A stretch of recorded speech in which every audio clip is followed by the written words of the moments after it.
Bharatiya Janata party के और NDA के दल के नेतागण, मंत्रीगण, जनप्रतिनिधि, कार्यकर्ता और सामने बैठे इस जनसमूह को मेरी राम राम।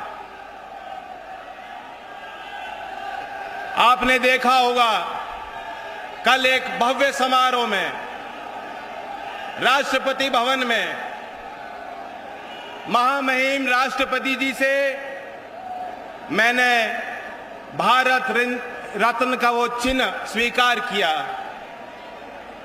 और मैं सोच रहा था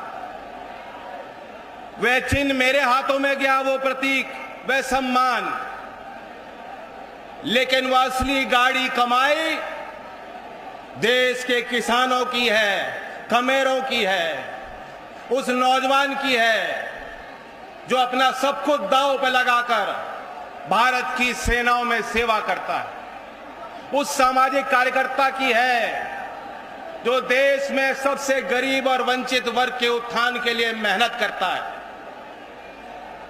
हर एक उस नौजवान की है जो एक सपना देखता है अपने समाज को, समाज के और परिवार के लिए बेहतर रास्ते खोलने के, उसके लिए संघर्ष करता है।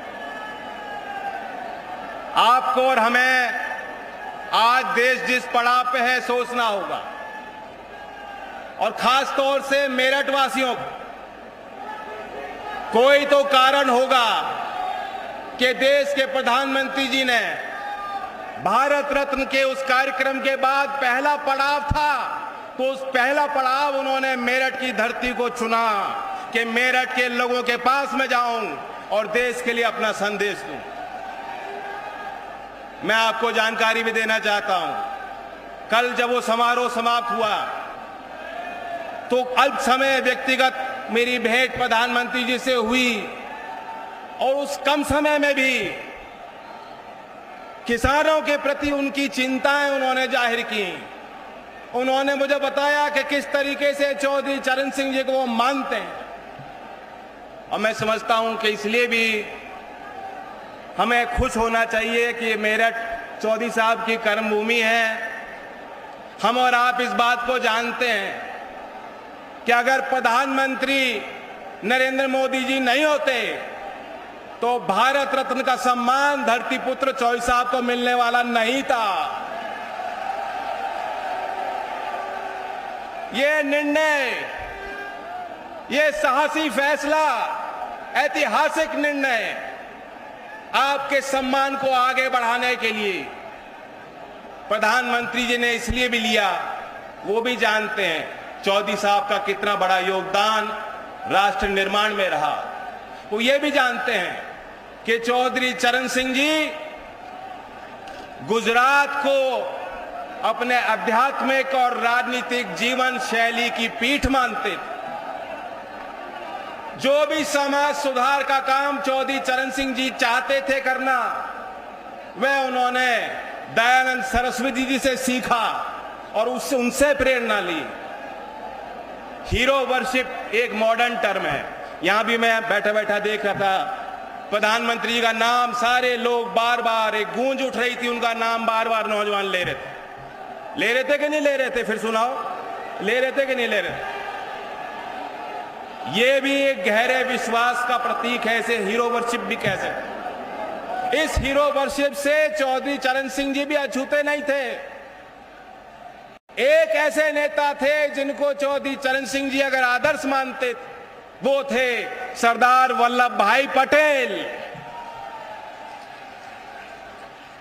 और इसलिए इस नाते को प्रधानमंत्री जी अच्छी तरह भली भांति समझते हैं और उनकी मंशा है, उन्होंने अपनी इच्छा शक्ति को जाहिर किया कि चौधरी चरण सिंह जी की वास्तव में जो विचारधारा, जो वास्तव में उनकी विरासत जिसको आप सब लोग संभाल रहे हो, उसे और आगे बढ़ाना है। चौधरी चरण सिंह जी 2-3 विषयों को लेकर बेहद गंभीर होते थे। बहुत कम समय में मैं उल्लेख करना चाहूंगा। नंबर 1 क्या था? करप्शन, भ्रष्टाचार।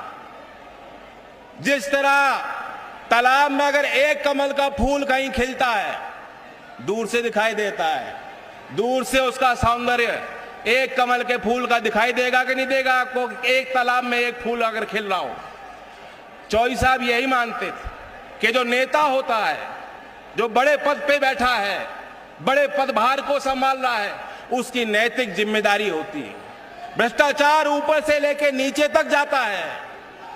अधिकारी भ्रष्ट हो सकते हैं, कर्मचारी भ्रष्ट हो सकते हैं, लेकिन जिस दिन सर्वोच्च पद पे बैठा व्यक्ति भ्रष्ट हो जाएगा तो कोई उपाय नहीं। एक किस्सा मैं चौधरी साहब का बताना चाहता हूं।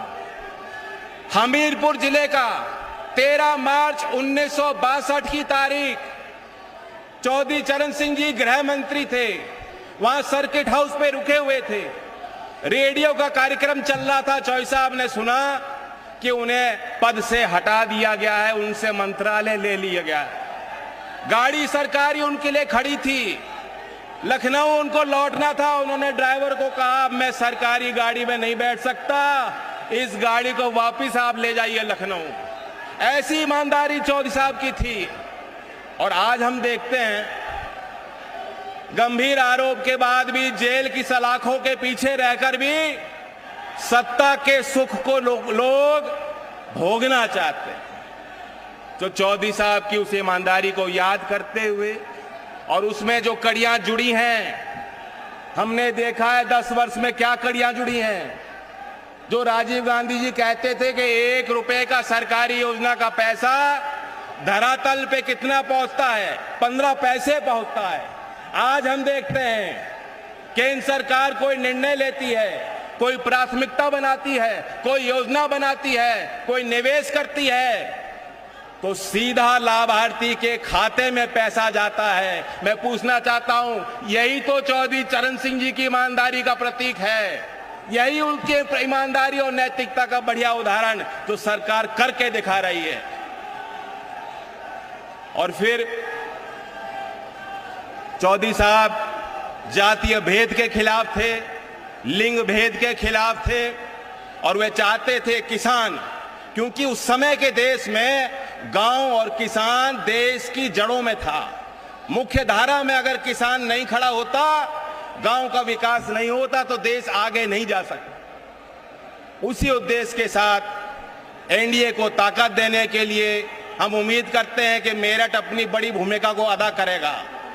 2014 में भी प्रधानमंत्री जी ने चुनावी अभियान की शुरुआत मेरठ की इस धरती से की थी, और आज हम सब लोग मिलकर बहुत उम्मीद के साथ आए। मेरठ अकेला जिला ही नहीं, कई क्षेत्रों को प्रभावित करता है। लोकदल वाले लोग जानते हैं कि चौधरी चरण सिंह जी आपसे चंदा लेते थे मेरठ के लोगों से, और ओडिशा तक चुनाव लड़ते। तो जहां मेरठ तय करेगा, तो जो नारा दिया है उत्तर प्रदेश की 80 सीट और देश के अगले चुनाव में 400 पार का नारा पूरा हो जाएगा।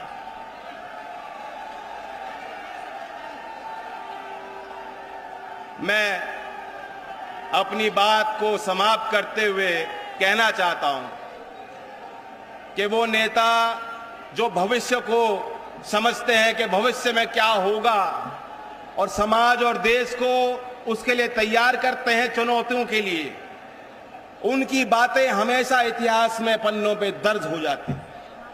आने वाले समय में जब अवलोकन होगा इस दौर का, जो तीसरा बड़ा मैंडेट देश की जनता मोदी जी को और एनडीए को देने वाली है, तो कहा जाएगा, क्या जानो तुम अपने दौर से कितना लड़ा हूं मैं, समय की भीति पर काल का एक पत्थर सा जड़ा हूं मैं। धन्यवाद।